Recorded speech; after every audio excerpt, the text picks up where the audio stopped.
Good evening and welcome to RFL. I'm Richard French. Thank you so much for joining us this Labor Day. Well, tonight we have a special, and we're going to be taking a look at some local stories and also something that could impact every single person who lives in the state of New York. Now, we'll talk to the author of a book about three New Jersey brothers who fought in World War II and the incredible true story that is extremely moving. Also, our extended look at something that would impact you if you did live in the Empire State and how you could get to decide whether in fact it even happens. It's called a constitutional convention. We'll explain how it would all go down. But we start tonight on Mount Beacon. Now, a lot of people know it for its scenery or even its hiking, but most people probably completely unaware of its long history, which includes George Washington's troops during the Revolutionary War, setting signal fires to communicate about British troop movements. We also have two plane crashes on that same mountain that killed 8 members of the U.S. Navy. 5 One's Ali Rosen has that story. The National Guard, the Army, the Marines.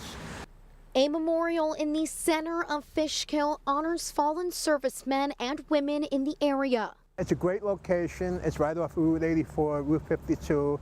It's easy for people to get to if they want to pay their respects. But Dave Rocco believes the memorial should include the 8 members of the Navy who died during 2 plane crashes, one in 1935, the other in 1945. The only thing we might do is put some sort of coordinates on it for directions, because right across the road from here we could see the mountain peak where the plane crashed. So that's why this makes such a great location. The Twin Peaks of Mount Beacon, directly behind Mr. Rocco, is where both planes crashed. Both experienced terrible flying conditions. They didn't have the equipment that they have today. Rainy, it was foggy out, low cloud cover. So it's just, you know, you can't take those chances in the Hudson Valley. Mr. Rocco and other residents have hiked to the spot of the 1945 crash and created a memorial to the victims. But they're still trying to figure out the exact location of the 1935 crash to do the same. When I came upon that location of the 45 crash, somebody took out the time to laminate in the plaque of plexiglass the New York Times article from Monday, November 12, 1945. So there you have a couple of pieces of the plane still there, so it's evidence that, you know, it occurred there. I just think, again, the 2 men from 1935 should be shown more honor and respect, so we could get as close as possible to that spot. We'll put one of those historical markers that you see. Dave Rocco says he hopes the unveiling for their memorial will be this year on Veterans Day. In Fishkill, Ali Rosen, FiOS 1 News.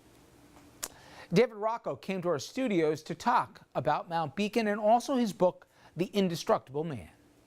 There's a lot of interesting parts of the story, including, obviously, really a legend here as it relates to service in the military. But talk about how you stumbled upon, we'll get to this guy's story in a second, but how you stumbled upon a plane crash where, as you have said, the earth is still charred from that day.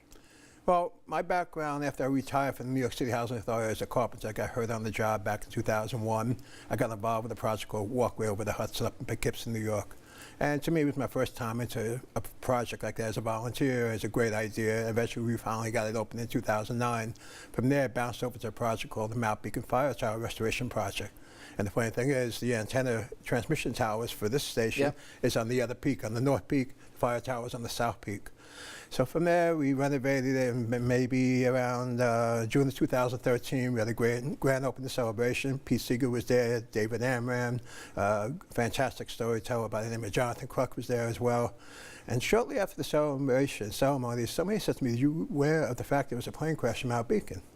So I never knew about that, so I went to the internet. And then I started to look through it, and I found out there was a plane crash, a Navy plane crash in 1945, of all days, November 11th.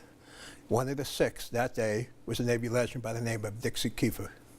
Now, as people know, we'll talk about the book here, he achieved the nickname called the Indestructible Man. Served in both World Wars, and he earned the nickname here. Talk a little bit about this guy, because as you found out, I know through anyone that came in contact with him never forgot him, but literally 10 major wounds between World War I and II, and he was at some of the biggest date points of the conflict, from the Ticonderoga to, you know, Midway to, I mean, talk about this guy. I mean, it's amazing, his story.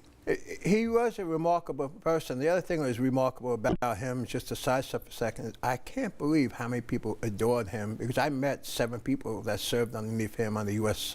Yorktown and the Ticonderoga 3 years later. But to survive the stuff that he went through, first in the USS Yorktown, he was executive officer in the Battle of Coral Sea and the Battle of Midway. He was the last person to jump off the Yorktown that sank. It's a long story involved with that too, where when he went to save one of the men, the rope slipped in his hand, burned his hand down to the raw meat. He tried to lower himself. He fell off, hit the side of the deck, compound fracture of the ankle, fell down below 50, 60 feet. The guy that was in the basket, he grabbed him, put him with the rescue raft, and 2, 3 guys there. He pushed everybody to a waiting rescue ship. I mean, this guy's got a compound fracture of the leg. Fast forward a couple of years later, became the first commanding officer of the USS Ticonderoga. That was the spring of 1944, January 21st, 1945. Within an hour, 2 kamikaze attacks. He refused to leave the bridge to oversee the fire control, and then to make sure every man on the ship was taken care of before him.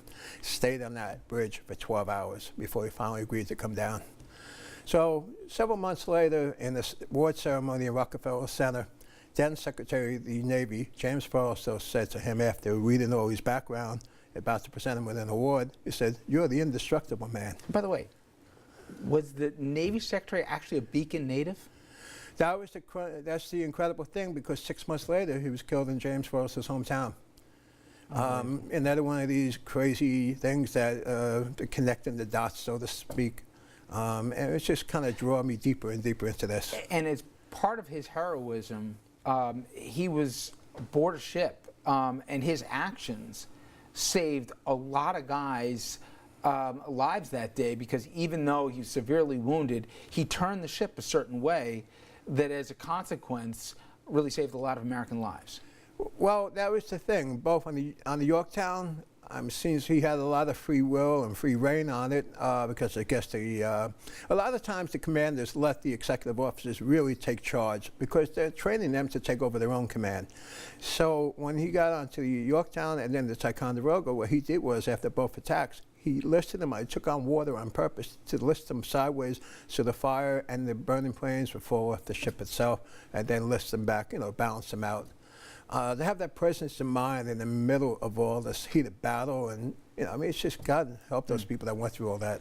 Yeah, just on a sidebar, I've gotten to deal with a lot of folks from the Grays generation. We went back to Omaha and Utah Beach for the guys that were there. D-Day, 55 years later, we took them back, and it is the maybe defining moments of their lives, what those guys went through and how they speak with reverence to their commanders. I can certainly appreciate that. But so your arc from guy just, caring about a project in Mount Beacon, comes across an amazing story, then says more people should know about this story, and then you come across, as you said, an author who has a history of writing books about military history, and even he was, some of this stuff's almost too hard to believe, right? And the name almost writes itself, The Indestructible Man. Well, when I reached out to Don Keefe, it was because I bought one of his books out of BJ's. It was 2 books, actually, The Undersea Warrior and The Ship That Wouldn't Die. So trying to figure out which book I was going to start with first, I went to the author's notes, and Don described how he goes about writing the book, and then because of the fact that back when Brokaw did his book, there were 1,000 men dying a day. Now it's down to 300 because there's only 600,000 left. So he said we have to preserve their stories, because once they're gone, they're gone. And at that point, he said, I created a website, 1 Million Untold Stories. So if you have information, somebody in the family or friend, tell them to contact the website and share the story. And if you have a project idea that's never been written about before, contact me.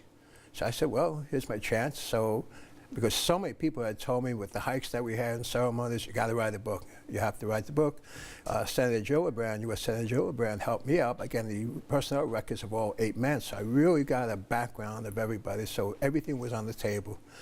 So I wrote him the note, and without these specifics, and less than 3 hours later, he wrote back. He goes, I like it, but I need more.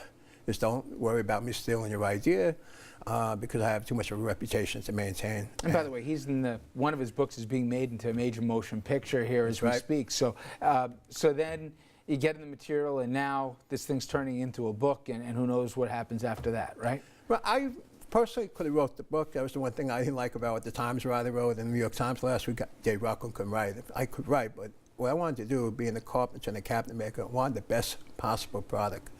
I wanted somebody that had that background.